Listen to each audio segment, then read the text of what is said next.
ഇന്നി ലനന്തു അന്നീ മുലാകിൻ ഹിസാബിയ, ഈ ദുനിയാവ് അവസാനിക്കും, നാളെ പടച്ചവന്റെ മുമ്പിൽ ഇങ്ങനെ നിൽക്കേണ്ടി വരും, സർവ്വതിനെ കുറിച്ചും ഞങ്ങൾ ചോദ്യം ചെയ്യപ്പെടും എന്ന ബോധ്യമുള്ളത് കൊണ്ടാണ്, നരകത്തെ പേടിയുള്ളത് കൊണ്ടാണ് ഞങ്ങൾ ഇത് ചെയ്തത്.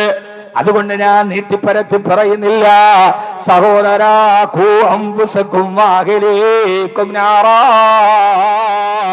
നിങ്ങളുടെ ശരീരത്തെ ആദ്യം നരകത്തിൽ നിന്ന് സൂക്ഷിക്കണേ. ആദ്യം നമ്മളെ നരകത്തിൽ നിന്ന് സംരക്ഷിക്കേണ്ടത് ആരെയാ? നമ്മളെ തന്നെ, സ്വന്തം നഫ്സിനെ തന്നെ. ആ സ്വന്തം ശരീരത്തെ നരകത്തിൽ നിന്ന് കാത്തുരക്ഷിക്കണം. ആരാകട്ടെ, പണ്ഡിതനാകട്ടെ, പാമരനാകട്ടെ, പാവപ്പെട്ടവനാകട്ടെ, ഏതൊരാളും അല്ലാഹുവിന്റെ നരകത്തിൽ നിന്ന് അവന്റെ നഫ്സിനെ കാത്തുരക്ഷിക്കണേ. ബൈത്തുൽ മുഖദ്ദസിലെ ഇറാഖ് ലോകം കേട്ട ഏറ്റവും മഹാനായ ഭരണാധികാരിയാണ് മഹാനായ ഇമാം നൂറുദ്ദീൻ സങ്കീർ റളിയല്ലാഹു അൻഹു. വലിയ പാണ്ഡിത്യമുള്ള ആളാ, അള്ളാനെ പേടിയുള്ള ആളാ. എന്നാലും അദ്ദേഹം ആ നാട്ടിലെ ഭരണാധികാരിയാ. ആ ഭരണാധികാരിയായ ഇമാം നൂറുദ്ദീൻ സങ്കീയുടെ കാലത്ത് അദ്ദേഹത്തിന്റെ ഒരു സ്ഥാനാരോഹണ ചടങ്ങ് സംഘടിപ്പിക്കപ്പെട്ടു. ഗവൺമെന്റിന്റെ ഒരു വാർഷികാഘോഷം. അദ്ദേഹം ഭരണാധികാരിയാ. ശ്രദ്ധിച്ചു കേട്ടു എന്റെ യുവാക്കളോട്. ക്ഷുഭിത യൗവനത്തിന്റെ, ശപിക്കപ്പെട്ട നിഷ്ക്രിയത്വത്തിന്റെ ഇരുണ്ട തുരുത്തുകളിലെ ചിന്താശേഷി പണയപ്പെടുത്തി പോയ, ക്ഷുഭിത യൗവനത്തിന്റെ വാറോലകളുടെ പുറകെ സഞ്ചരിച്ചു പോയ, നിരീശ്വരവാദവും നിരർത്ഥകവാദവും ഭൗതികവാദവും സന്ദേഹവാദികളും മനസ്സുകളിൽ സ്വാധീനിച്ച എന്റെ പ്രിയപ്പെട്ട യുവാക്കളെ, അൽഹംദുലില്ലാഹ്, അല്ലാഹു നിങ്ങളെ അനുഗ്രഹിക്കട്ടെ. ഇവിടെ വന്നിറങ്ങിയപ്പോ തന്നെ നിരനിരയായി ക്ഷീണം പോലും ഭഗവക്കാട് ഒരേ യൂണിഫോം വെച്ചിട്ട് ഈ ഉദ്ഘാടന സമ്മേളനത്തിന് വേണ്ടി ഓടി നടന്ന ചെറുപ്പക്കാരെ ഞാൻ കണ്ടു. അല്ലാഹു ഈ ചെറുപ്പക്കാരെ അനുഗ്രഹിക്കട്ടെ. അവരുടെ കട്ടപ്പാടുകൾക്ക് അല്ലാഹു പ്രതിഫലം നൽകട്ടെ. പക്ഷെ ഇതേപോലെ വരി പിടിച്ച് നമുക്ക് സ്വർഗത്തിൽ പോകണ്ടേ?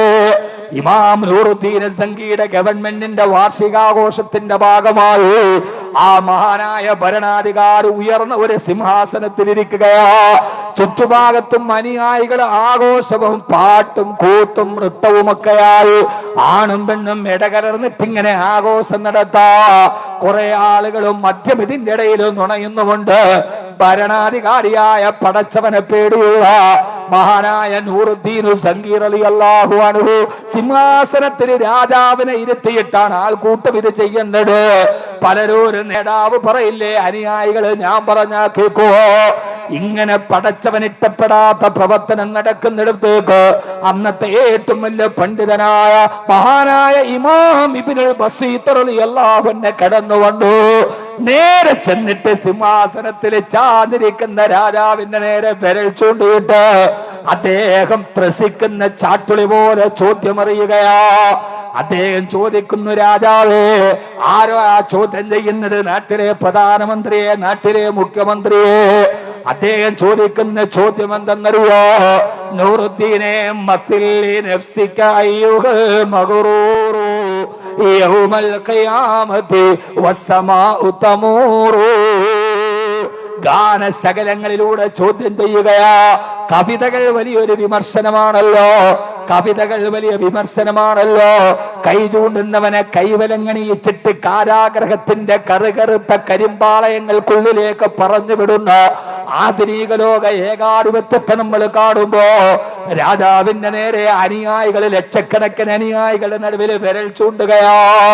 മത്തില്ലി നഫ്സിക അയ്യുഹൽ മഗ്റൂറു യൗമൽ ഖിയാമത്തി വസ്സമാഉ തമൂറു. ഈ ക്ഷണികമായ ദുനിയാവിന്റെ ആർഭാടം കണ്ട് വഞ്ചിക്കപ്പെട്ടവനെ നൂറുദ്ദീനെ, നിനക്ക് പേടിയില്ലേ? യൗമൽ ഖിയാമത്തി വസ്സമാഉ തമൂറു. ഈ ആകാശം പൊട്ടിപ്പിളർന്ന് താഴെ വീണിട്ട് റബ്ബിന്റെ മുമ്പിൽ ഹാജരാക്കപ്പെടുന്ന ഖിയാമത്ത് നാളിന് നിനക്ക് ഓർമ്മയില്ല നൂറുദ്ദീനെ? وقيل لنورالدين جاء مسلما فاحذر بأن تأتي وما لك نور. അനുയായികളുടെ നടുവിൽ ലെവലേശം പേടിയില്ലാതെ മഹാനവറുകള് വിമർശനത്തിന്റെ കവിത പാടി. നാളെ പരലോകത്ത് നമ്മളെല്ലാവരും ഒരുമിച്ച് നിൽക്കുമ്പോ വക്കീലലി നൂറുദ്ദീനി ജാ മുസല്ലിമ, നിന്നെ നൂറുദ്ദീൻ എന്നല്ലേ വിളിക്കുന്നത്? നൂറുദ്ദീൻ എന്നാൽ അതിന്റെ അർത്ഥം ദീനിന്റെ പ്രകാശം എന്നല്ലേ.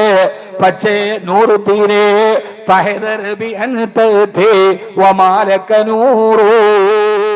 നൂറുദ്ദീനെ എന്ന് ഖിയാമത്ത് നാളില് പേര് വിളിക്കുമ്പോ മുഖത്തൊരു വെളിച്ചമില്ലാതെ ഇരുണ്ട കറുകറുത്ത മുഖവുമായിട്ട് റബ്ബിന്റെ മുമ്പിൽ നീ വരേണ്ടി വരില്ലേടാ നൂറുദ്ദീനെ.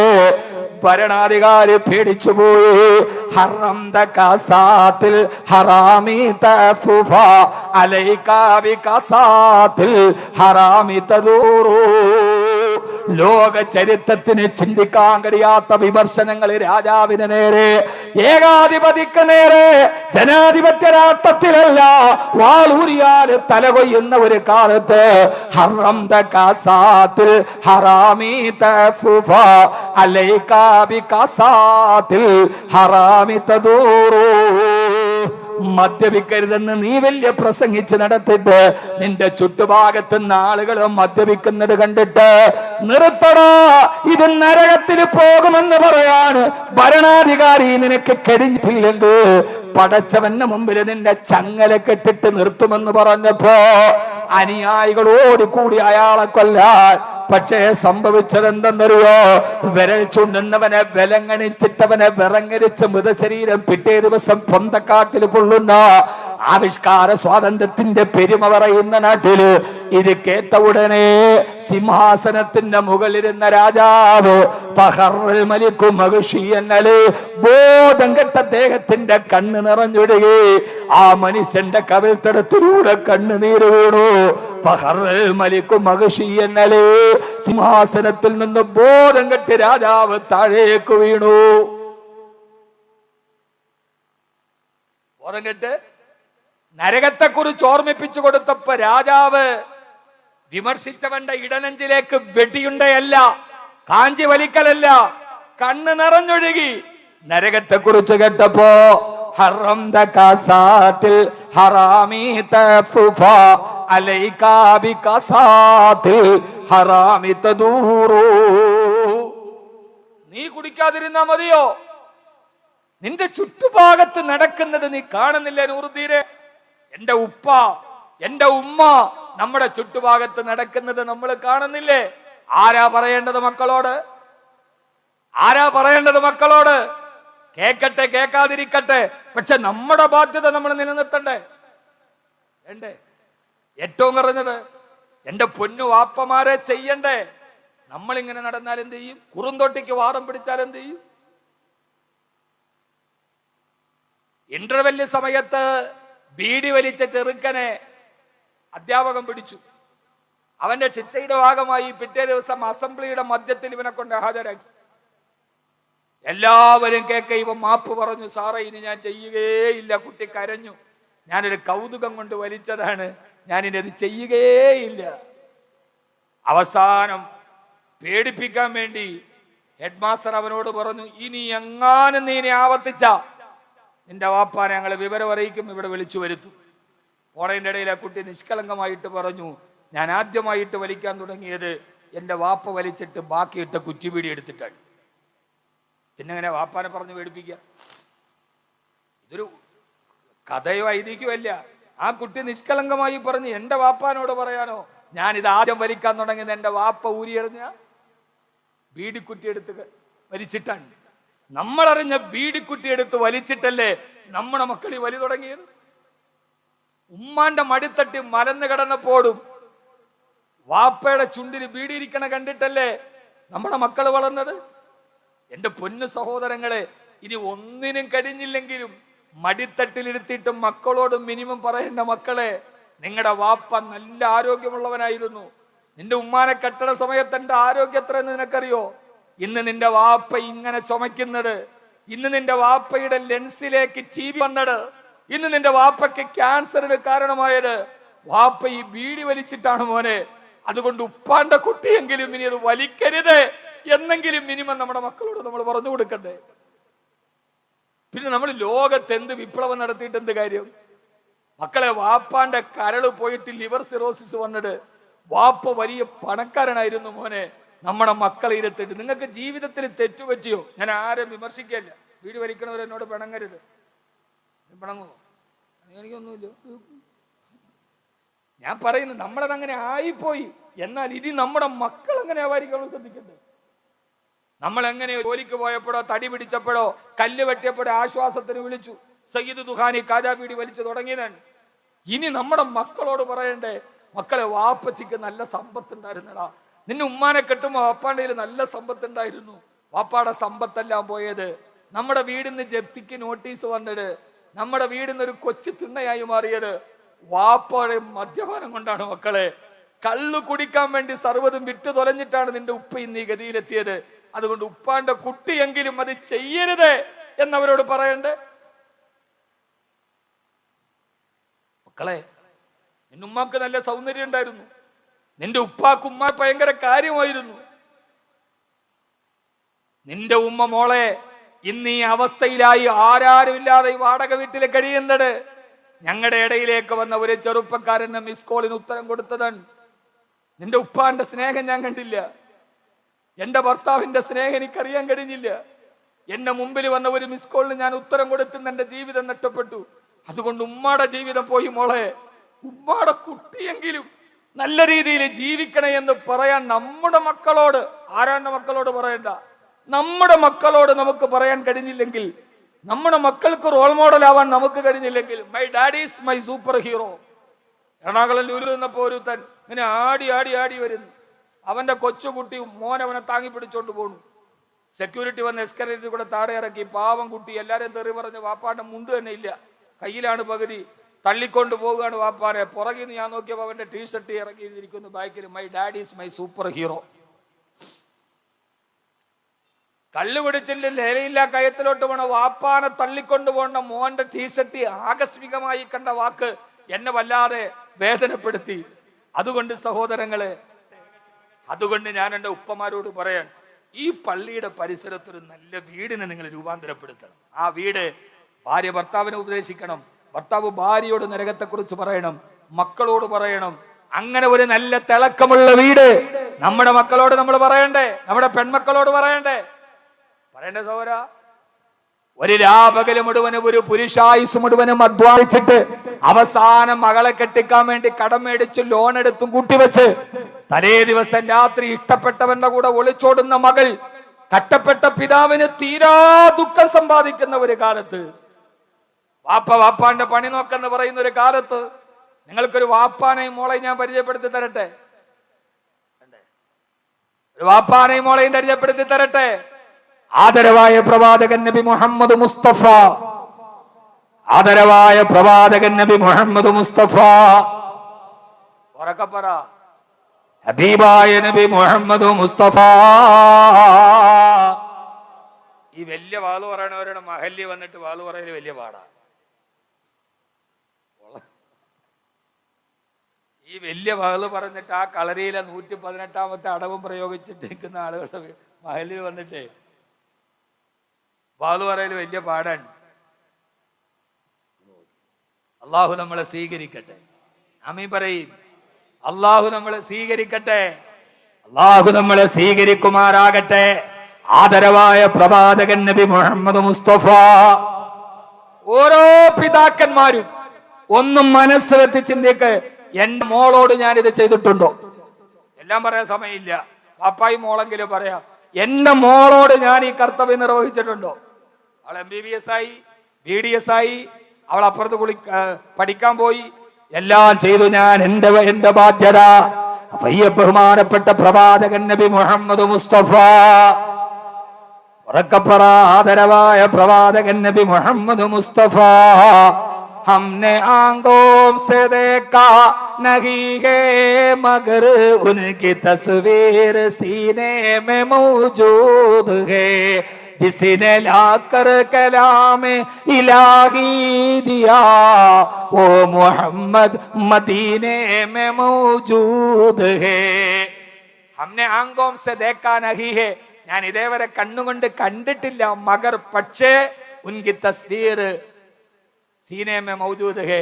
എന്റെ ഹബീബിന്റെ ചിത്രം എന്റെ ഹൃദയത്തിൽ അങ്ങനെ തന്നെയുണ്ട്. ഞാൻ കണ്ടിട്ടില്ല. അള്ളാഹു കാണാൻ തൗഫീഖ് നൽകട്ടെ. മുത്ത ഹബീബിനൊരു മോളുണ്ടായിരുന്നു, ബീവി ഫാത്തിമത്തു സുഹ്റ. ബീവി ഫാത്തിമത്തു സുഹ്റ, ബീവി ഫാത്തിമ റളിയല്ലാഹു അൻഹാ അല്ലാഹുവിന്റെ റസൂലിന്റെ പ്രിയപ്പെട്ട മകളാ. ചരിത്രങ്ങളൊക്കെ നിങ്ങളുടെ കാസിമി ഉസ്താദ് വളരെ മനോഹരമായി അദ്ദേഹത്തിന്റെ അവതരണ ശൈലിയിൽ പറഞ്ഞിട്ടുണ്ടാവോ. അള്ളാഹുവിന്റെ റസൂല് തന്റെ പ്രിയപ്പെട്ട മകളെ വിവാഹം കഴിച്ചു കൊടുക്കുമ്പോ അലി റളിയല്ലാഹു അൻഹുവിനോട് പറഞ്ഞ കാര്യം, എന്റെ വീടിന് നേരെ ഓപ്പോസിറ്റ് ഒരു സ്ഥലമുണ്ട്, അവിടെ എന്റെ ഫാത്തിമയ്ക്കൊരു വീടുണ്ട്, എന്റെ ഫാത്തിമയുമായിട്ട് അവിടെ നിങ്ങൾ താമസിക്കണേ. സ്വാഭാവികമായിട്ട് നമ്മൾ കരുതുന്നത് ഹബീബിന് തന്റെ പ്രിയപ്പെട്ട മകളോടുള്ള അല്ലാത്ത ആഗ്രഹവാ. രാവിലെ എഴുന്നേറ്റാലുടനെ മകളെ കാണണം, രാത്രി ഉറങ്ങാൻ നേരത്തും മകളെ കാണണം. ആ പൊന്നുമോളോട് ഉപ്പാക്ക് വല്ലാത്തൊരടുപ്പമാണ്, വല്ലാത്ത അടുപ്പമാ. എന്താ കാരണമെന്നറിയോ സഹോദര? തന്റെ വീടിന് അഭിമുഖമായിട്ടൊരു കൊച്ചു വീട്ടില് തന്റെ മകളും മരുമകനും കൂടി മണിയറയിൽ കിടക്കുമ്പോ കല്യാണത്തിന്റെ പിറ്റേ ദിവസം രാവിലെ വാപ്പ അഥവാ അസ്റഫുൽ ഖൽഖ് എഴുന്നേറ്റ് പള്ളിയിലേക്ക് തഹജ്ജുദിന് പോവുകയാ. ആ ഒരു രംഗം നമ്മളോട് പറയുന്നുണ്ട്. തഹജ്ജുദ് നിസ്കരിക്കാൻ വേണ്ടി മസ്ജിദുൻ നബവിയിലേക്ക് പോകുമ്പോ അല്ലാഹുവിന്റെ റസൂല് പോയി ഫാത്തിമ റളിയല്ലാഹു അൻഹയും അലി റളിയല്ലാഹു അൻഹും കിടക്കുന്ന മണിയറയുടെ വാതിലിൽ തട്ടി. എന്നിട്ട് ചോദിച്ചു, ഫാത്തിമ അലിയേ അഫതുസല്ലിയാവാനി അന്തുമാ, നിങ്ങൾ രണ്ടുപേര് തഹജ്ജുദ് നിസ്കരിച്ചിട്ടാണോ കിടക്കുന്നത് മോളെ? ഫാത്തിമ, ഇന്നലെ വരെ വാപ്പാന്റെ തർബിയത്തിൽ നീ ജീവിക്കുമ്പോ ഒരു ദിവസം പോലും ഉപ്പാന്റെ കുട്ടി തഹജ്ജുദ് മുടക്കിയിട്ടില്ല. ഇന്നൊരു ഭർത്താവിന്റെ മണവാട്ടിയായി മണിയറയിൽ ചെന്നിട്ട് ആഘോഷങ്ങളുടെ ഇടയിൽ തഹജ്ജുദ് മുടക്കിയോ മോളെ? കല്യാണത്തിന്റെ പിറ്റേ ദിവസം രാവിലെ തന്റെ മോളുടെ സ്വഭാവത്തിൽ വല്ല വ്യത്യാസവും വന്നോ എന്നറിയാം. വാതിലിൽ മുട്ടിച്ചോദിക്കുന്ന വാപ്പാനെ നിങ്ങൾ കണ്ടിട്ടുണ്ടോ? ഈ ഫെമിനിസത്തിന്റെയും ഈ സ്ത്രീ സ്വാതന്ത്ര്യത്തിന്റെയും പേര് പറഞ്ഞ് ഇന്നത്തെ കുട്ടികളല്ലേ പോണ വഴിയെ പോവട്ടെ എന്ന് ലാഘവത്വത്തോടെ പറയല്ല ഉപ്പ. അതിന് കനത്ത വില നമ്മൾ തിരിച്ചു കൊടുക്കേണ്ടി വരും. എന്നിട്ട് വാപ്പ നിസ്കരിക്കാൻ പള്ളിയിൽ പോയി. അതിമനോഹരമാണ് ഈ കുടിലിന്റെ കട. ഇത് നടക്കുന്നത് ഹബീബിന്റെ വീട്ടിലാ, ഫാത്തിമ റളിയല്ലാഹു അൻഹയുടെ വീട്ടിലാ. മസ്ജിദുൻ നബവിയിൽ പോയി തഹജ്ജുദ് നിസ്കരിച്ച് സലാം വീട്ടിയിട്ട് ദുആയും കഴിഞ്ഞ് തിരിഞ്ഞു നോക്കുമ്പോ മോളുടെ വീട്ടിൽ വിളക്ക് തെളിഞ്ഞിട്ടില്ല. അപ്പോൾ അറിയാം, വീണ്ടും എഴുന്നേറ്റ് മോളുടെ വീട്ടിൽ വന്നു. വിളക്ക് തെളിഞ്ഞതിന് അടയാളമില്ല, വെള്ളം വീടുന്ന ശബ്ദവും കേൾക്കുന്നില്ല. വിളിച്ചു വിട്ടിട്ടും മോള് പിന്നെയും കടന്നുറങ്ങുകയാ. സ്വാഭാവികമായി നമ്മള് സുബഹിക്ക് നമ്മുടെ മക്കളെ വിളിച്ചാലും നമ്മളങ്ങ് നിസ്കരിക്കാൻ പോകും. പിള്ളേര് പിന്നെയും പുറപ്പിന്റെ അടിയിലോട്ട് കയറില്ലേ? വിളിച്ചു വിട്ടല്ലോ, എന്റെ കടമ കഴിഞ്ഞല്ലോ എന്ന് വാപ്പ സുബഹി നിസ്കരിച്ചാ മതിയോ? ഉമ്മ സുബഹി നിസ്കരിച്ചാ മതിയോ? ഈ പള്ളിയുടെ താടിക കുടപ്പിൽ ആണുങ്ങൾ മാത്രം നിസ്കരിക്കുകയും പായിപ്പാട്ട പെണ്ണുങ്ങൾ സുബഹിക്ക് കരിമ്പടത്തിൽ കിടന്നുറങ്ങുകയും ചെയ്തായോ ഈ പള്ളി നമ്മുടെ ആത്മാവിലേക്ക് കടന്നു കയറുവോ? ഹബീബായ നബി മുഹമ്മദ് മുസ്തഫ സല്ലല്ലാഹു അലൈഹി വസല്ലമ നേരെ വന്നിട്ട് വിളക്ക് തെളിഞ്ഞിട്ടില്ല, വെള്ളം വീഴുന്ന ശബ്ദവുമില്ല. രണ്ടാമത് വീണ്ടും വന്ന് വാതിലിൽ മുട്ടി. എന്നിട്ട് പറഞ്ഞതെന്നറിയോ? ഉറക്കെ വിളിച്ചു പറഞ്ഞു, അലിയേ ഫാത്തിമ കൂമാ ഫസല്ലയാ ഫസല്ലയാ വലൗ റകഅതൈനി ഖബല ഫജ്ർ.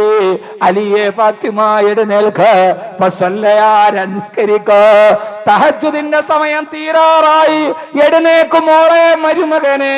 വലൗ റകഅതൈനി ഖബല ഫജ്ർ, സുബഹിക്ക് മുമ്പുള്ള 2 റകഅത്തെങ്കിലും നിസ്കരിച്ചിട്ട് കടാ എന്ന് പറഞ്ഞ് തന്റെ പ്രിയപ്പെട്ട മകളുടെ വാതിലില് ഒരു പുലർകാലത്ത് പോയി പെട്ടി വിളിച്ചു.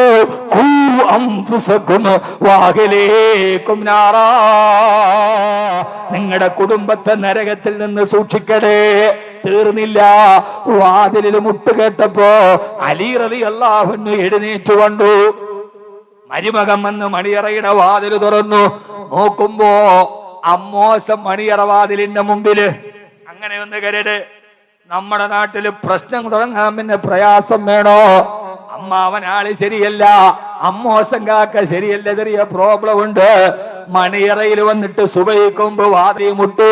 അതുകൊണ്ട് ഇത് സ്ത്രീയുടെ മനുഷ്യാവകാശ ലംഘനമാണ്, ഇത് അവകാശ നിഷേധമാണ്. ഏതൊക്കെ സമരമുറകളാ. ആ മരുമകൻ വന്ന് വാതിൽ തുറന്നപ്പോ അല്ലാഹുവിന്റെ റസൂല് മുമ്പിൽ നിൽക്കുകയാ. പൊട്ടിത്തെറിച്ചില്ല, മുഖം കറുത്തില്ല. മരുമകൻ പറഞ്ഞു, നബിയേ യാ റസൂലല്ലാഹ്, ഒരു വല്ലാത്ത കുടുംബ ജീവിതത്തിന്റെ പരസ്പര വിശ്വാസവും ബഹുമാനവും ആദരവും ഒരുമിച്ച് കൂടിയ തന്റെ ഭാര്യയുടെ പിതാവ് ആരെന്ന് അറിഞ്ഞ ഒരു മരുമകൻ, തന്റെ മരുമകൻ ആരെന്നറിഞ്ഞ ഭാര്യാപിതാവ്, ഈ പരസ്പര ബഹുമാനത്തിലെ കുടുംബ ബന്ധം തന്റെ ഭാര്യാപിതാവ് നബി തങ്ങളല്ലേ. ഉറക്കച്ചടവില് പറഞ്ഞു, യാ റസൂലല്ലാഹ്, നബിയേ നുഫൂസുനാ ബിയദില്ലാഹ്, അങ്ങല്ലേ പറഞ്ഞത് ഒരു വിശ്വാസി ഉറങ്ങുമ്പോ അവന്റെ റൂഹ് അള്ളാഹുവിന്റെ അടുക്കൽ പോകുമെന്ന്, എഴുന്നേക്കാൻ നേരത്ത് തിരിച്ചു തരുമെന്ന് അങ്ങല്ലേ ഞങ്ങളെ പഠിപ്പിച്ചത്. നുഫൂസുനാ ബിയദില്ലാഹ്, ഇന്നലെ ഉറങ്ങാൻ നേരത്തെ എന്റെയും ഫാത്തിമയുടെ റൂഹ് അള്ളാന്റെ അടുക്കൽ പോയി നബിയേ.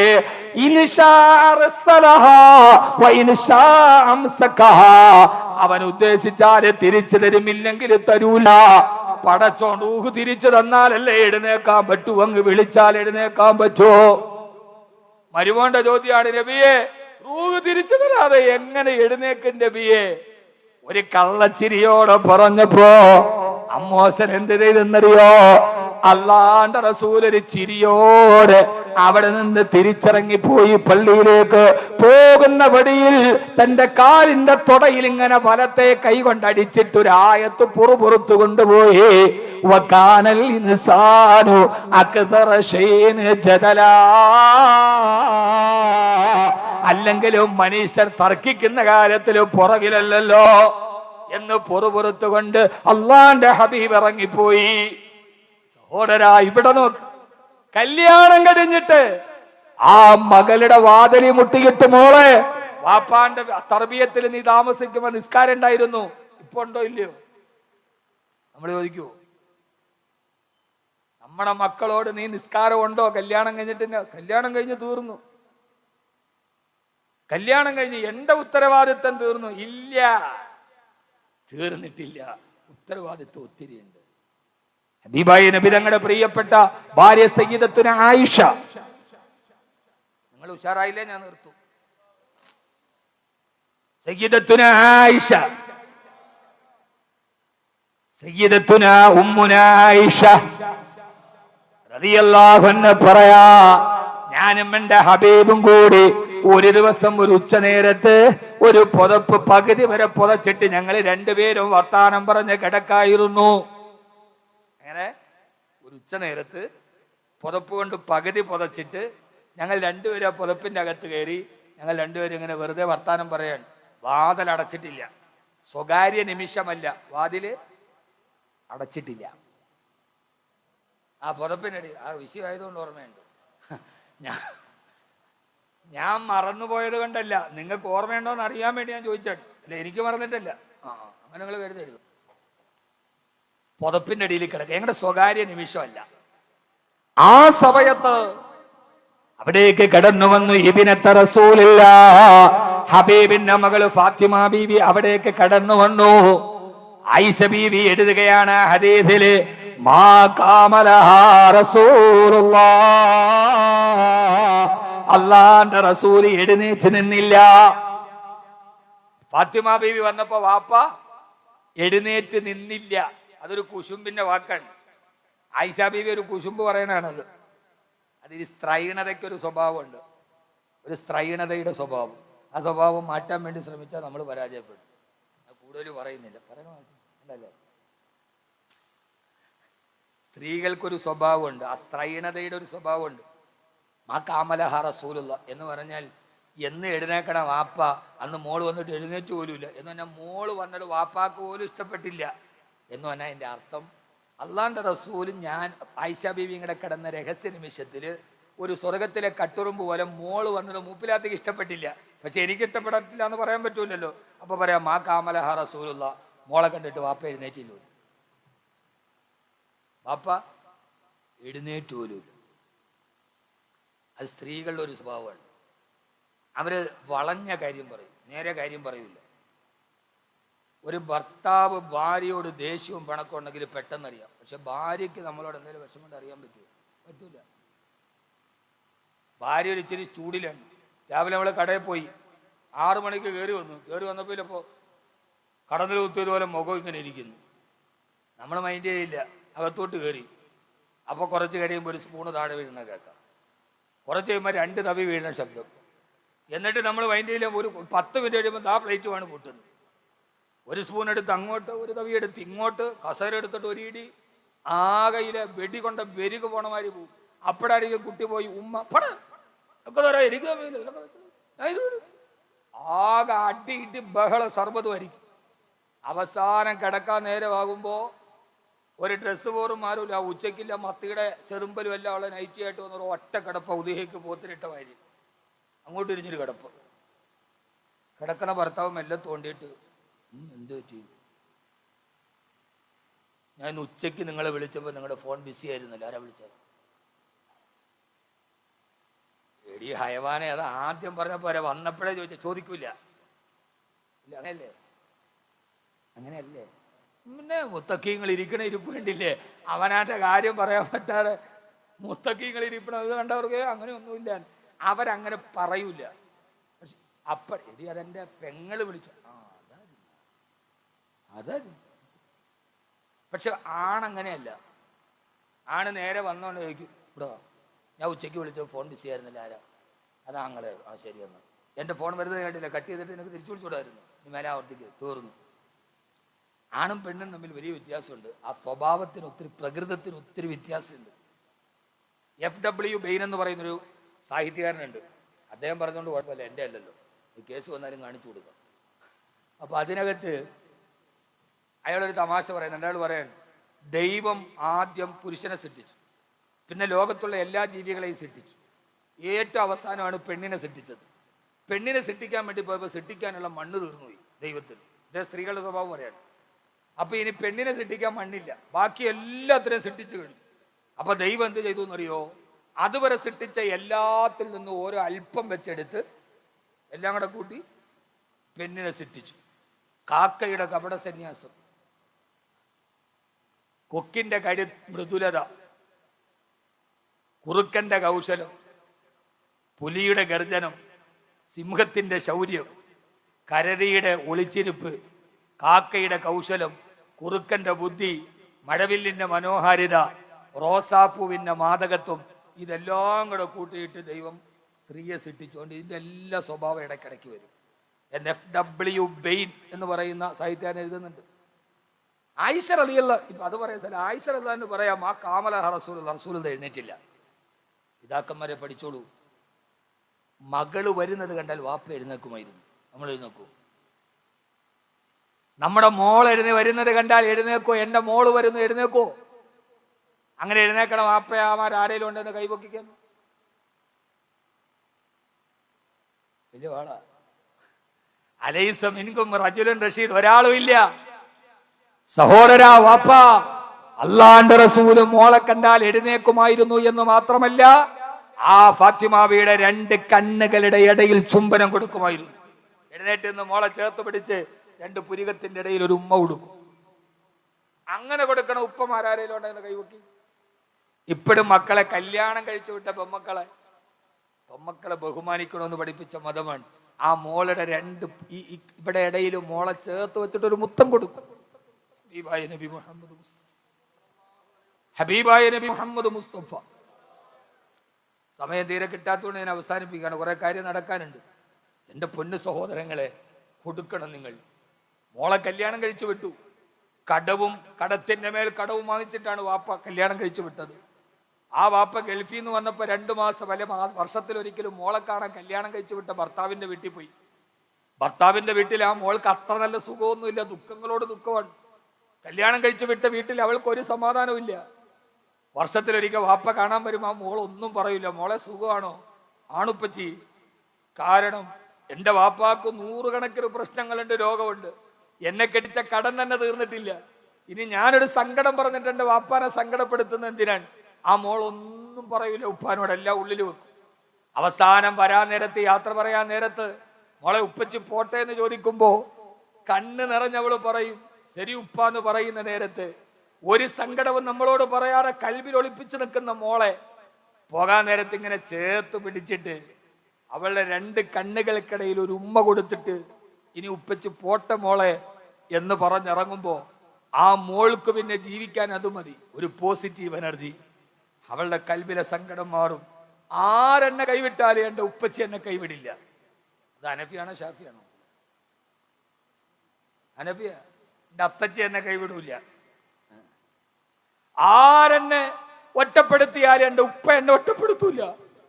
ആർക്ക് അധികപ്പെട്ടായാലും എന്റെ ഉപ്പയ്ക്ക് എനിക്ക് അധികപ്പെട്ടല്ല, എന്റെ ഉപ്പ എന്റെ കൂടെ ഉണ്ട് എന്നാ മോളുടെ മനസ്സിന്റെ ഉള്ളിലൊരു സന്തോഷം നൽകാൻ നമ്മുടെ ഈ ഒരു മുത്തത്തിന് കഴിയുമെങ്കിൽ നമുക്കത് ചെയ്തുകൂടെ?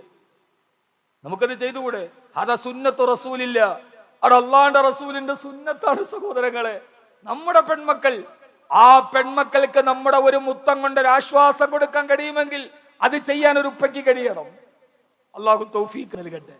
ഞാൻ അവസാനിപ്പിക്കാൻ, ബാക്കി പറയാൻ എനിക്ക് സമയമില്ല. അതുകൊണ്ടാണ് ആ ഉപ്പയും മകളും തമ്മിൽ ഒരു വികാര തീവ്രമായ രംഗമുണ്ട്.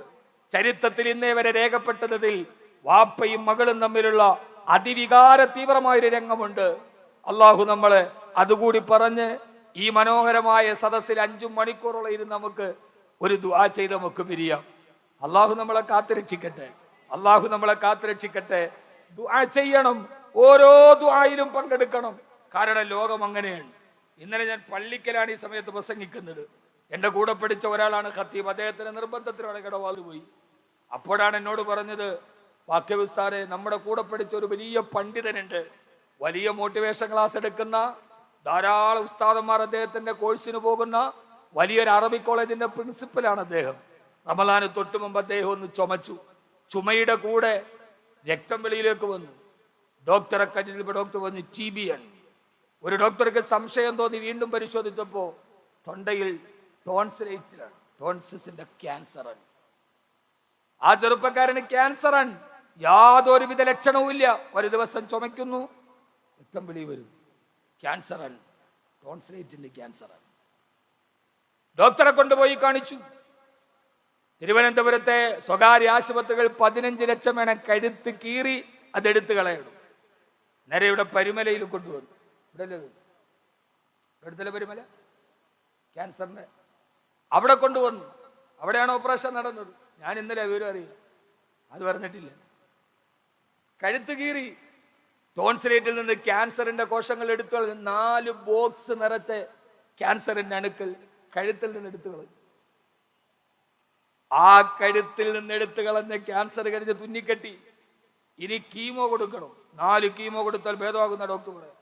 പക്ഷെ അതിനു മുമ്പ്, ആ ചികിത്സക്ക് മുമ്പ് അദ്ദേഹം ഒരു റൂമിന്റെ ഉള്ളിൽ ഒരാളും അകത്തോട്ട് കയറാൻ പാടില്ല. ഭാര്യക്ക് നിൽക്കാൻ പറ്റില്ല, മക്കൾക്ക് നിൽക്കാൻ പറ്റില്ല. ഭക്ഷണം കൊണ്ടുപോയി ഡോറ് തുറന്ന് വെച്ച് കൊടുത്തിട്ട് ഇറങ്ങിപ്പോകണം. അത്രമേൽ തീവ്രതയുള്ള രോഗാണുവാണ്. ആരടുത്തു പോയാലും പകരും. നൊന്ത് പ്രസവിച്ച ഉമ്മാക്കടുത്തു പോകണമെന്നുണ്ട്, കഴിയില്ല. ഭാര്യയ്ക്ക് ഭർത്താവിനെ പരിചരിക്കണമെന്ന് ഡോക്ടർമാരെ സമ്മതിക്കില്ല. മക്കൾക്ക് ഉപ്പാക്കൊരു മുത്തം കൊടുക്കണം. ആ കിടക്കുന്ന മനുഷ്യരെ തന്നെ മക്കൾക്കൊരു മുത്തം കൊടുക്കണമെന്ന് ആഗ്രഹമുണ്ട്. പക്ഷേ ഒരാളും അടുത്തു പോകാൻ പാടില്ല. അത്രമേൽ തീവ്രതയുള്ള രോഗാണുവാണ്. നീയാന്ന് പള്ളിക്കൽ വിനിയാന്ന് ഞാൻ ആ സദസ്സിൽ കരഞ്ഞു തുവാച്ചത്. കാരണം എനിക്ക് അത്രയ്ക്ക് വേണ്ടപ്പെട്ട ഒരാളാണ്.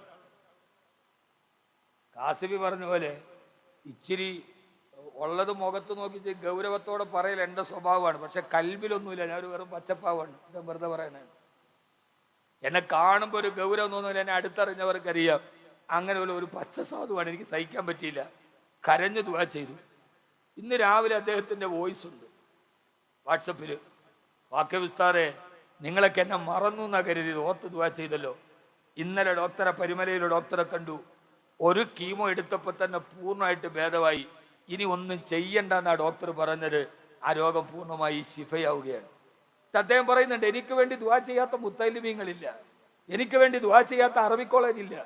അദ്ദേഹത്തിന്റെ ചെലവ് 8 ലക്ഷം രൂപ വേണം. ആ ചെലവ് അദ്ദേഹം ജോലി ചെയ്യുന്ന മഹൽ ഏറ്റെടുത്തു. സഹോദര, ഡോക്ടർമാര് പറഞ്ഞ തിരിച്ചു വരില്ലെന്നാണ്. അദ്ദേഹത്തിന്റെ വോയിസ് എന്റെ കയ്യിലുണ്ട്. എനിക്ക് വേണ്ടി ആരൊക്കെ ദുആ ചെയ്തെന്നറിയില്ല. ഈ അവസ്ഥയിലും ഇന്നലെ പരിമലയിൽ വന്നു പോകുമ്പോ ഡോക്ടർ പറയുന്നത് എന്തൊരു അത്ഭുതമാണിത്, ഒരു കീമോ കൊണ്ട് ഇത് പൂർണ്ണമാകുന്നത് ഞങ്ങൾ കണ്ടിട്ടില്ല. പ്രാർത്ഥനയാണ് പ്രധാനം, ദുആയാണ് പ്രധാനം. ലോകത്തിന്റെ ഒരു മെഡിക്കൽ സയൻസിനും സാധിക്കാൻ കഴിയാത്തത് അയ്യൂബ് നബിയുടെ മാരക രോഗത്തിന് വെറും പച്ചവെള്ളം കൊണ്ട് ശിഫ കൊടുത്ത റബ്ബിന് കഴിയും. ആ ബോധവും ബോധ്യവുമാണ് ഈ പള്ളിക്ക് വേണ്ടി കൊടുക്കാൻ നമ്മളെ പ്രേരിപ്പിക്കുന്നത്. ആ ഒരു ബോധ്യമാണ്. ഇതിന് 1 കോടി കൊടുത്തവരുണ്ടാവും. ഇബ്രാഹിം റാവുത്തർ 1 കോടി കൊടുത്തു, 10 കോടി പുണ്യം. ഇന്ന് ഈ നടന്ന ഏതൊക്കെ വാലിലാണ് അദ്ദേഹത്തിന് വേണ്ടി ദുആ ചെയ്യാത്ത വാലത ഉള്ളത്? ഈ നഗരിന് പോലും ഈ നാട്ടുകാരെ പേരിട്ടു. എനിക്ക് ഓർമ്മയുണ്ട് അദ്ദേഹത്തെ. ഞാനിവിടെ വരുമ്പോ അന്നാണ് 1 കോടി പറഞ്ഞതിന് അന്നാണ് ഞാൻ വരുന്നത്, അല്ലേ? എന്നല്ലേ അന്ന് ദുആ ചെയ്തു. ഞാൻ പിറ്റേ ആഴ്ച അബുദാബിക്ക് പോവാൻ എന്നോടൊന്ന് പറഞ്ഞു, എൻ്റെ മോൻ റാസി അവിടെ ഉണ്ട്, ഉസ്താദ് അവിടെ പോയി കാണണം. ഞാനവിടെ പോയി റാസിയുടെ വീട്ടിൽ പോയി. റാസിയുടെ മക്കൾ എന്നെ വലിയ ഗിഫ്റ്റ് തന്ന് സ്വീകരിച്ചു. ഹംദാൻ ഫൗണ്ടേഷൻ എന്ന എൻ്റെ ഒരു സ്ഥാപനമുണ്ട്. അതിൽ ആദ്യം 10 ലക്ഷം രൂപ അക്കൗണ്ടിൽ വരുന്ന റാസി സാഹിബിൻ്റെതാണ്. അതിന് മുമ്പ് ആരും വാഗ്ദാനം ചെയ്തിട്ടുണ്ട്. ഹംദാന്റെ ആദ്യത്തെ അക്കൗണ്ടിൽ വരുന്ന 10 ലക്ഷം രൂപ റാസിയുടെ കയ്യിൽ നിന്നാണ്. അതായത് വലിയ ബറക്കത്തുണ്ട്. ഇന്ന് പടച്ചോൻ ഏതൊക്കെ രീതിയിൽ അതിനെ വളർത്തി. നല്ല ബറക്കത്തുള്ള കൈയാണ് അദ്ദേഹത്തിൻ്റെ. അള്ളാഹു നിലനിർത്തി കൊടുക്കട്ടെ. ഫസ്റ്റ് ഞങ്ങളുടെ അക്കൗണ്ടിൽ വരുന്ന പൈസ, ഹംദാന്റെ അക്കൗണ്ടിലെ ഫസ്റ്റ് ഇപ്പോഴും നോക്കിയാൽ അറിയാം, റാസിയുടെ 10 ലക്ഷം രൂപയുടെ ഫെഡറൽ ബാങ്കിന്റെ ചെക്കാണ് ഫസ്റ്റ് അക്കൗണ്ട്. ഇന്ന് എവിടെ നിന്നൊക്കെ അത് വന്നു, ഇന്ന് എവിടം വരെ ഇത് എത്തിയെന്ന് ചോദിച്ചാൽ എനിക്ക് തന്നെ അറിയില്ല. അള്ളാഹു ആ കൈകളെ നന്നാക്കി കൊടുക്കട്ടെ. 1 കോടി കൊടുക്കാനും വാപ്പ പറഞ്ഞതിനേക്കാൾ കൂടുതൽ അദ്ദേഹം കൊടുത്തു. എന്തുകൊണ്ട്? പ്രാർത്ഥനയാണ് വലുതെന്ന ബോധ്യമാണ്. ഇന്ന് ഞാൻ നോക്കിയപ്പോൾ ഇമാമ് ലൈറ്റ് മേടിക്കാൻ കോയമ്പത്തൂർ പോയിരിക്കുക. 1 ലക്ഷം രൂപ ഒരു ലൈറ്റിന്. എന്തിനാ കൊടുത്തത്? എന്തിനാ കൊടുത്തത്? സഹോദര, എല്ലാം നശിച്ചു പോകുന്നൊരു ലോകമുണ്ട്. 1 കോടി കൊടുത്താൽ പോലും ഒരു ശ്വാസം തിരിച്ചെടുക്കാൻ കഴിയാത്ത ഒരു സമയമുണ്ട്. ആ സമയത്താണ് നാം ചെലവഴിച്ചതിന്റെ തുക നമ്മൾ അറിയുക. അള്ളാഹു നമ്മളവിടെ എത്തിക്കുമാറാകട്ടെ. ആമീൻ പറയും. അള്ളാഹു നമ്മളവിടെ എത്തിക്കുമാറാകട്ടെ. ആ ഒരു ബോധ്യത്തെ കുറിച്ച് ഇൻഷാ അല്ലാഹ് നമ്മുടെ സംഘാടക ബക്കറ്റുമായിട്ട് വരും. എല്ലാവരും ഒരു നല്ല സദക്ക അതിനകത്തേക്ക് കൊടുക്കും. ഇവിടെ ഇങ്ങോട്ട് നോക്ക്, എന്നെ നോക്ക്, ഞാൻ അവസാനിപ്പിക്കാൻ സമയമില്ല. അവസാനം എല്ലാവരും ഒന്ന് സഹകരിക്കണേ.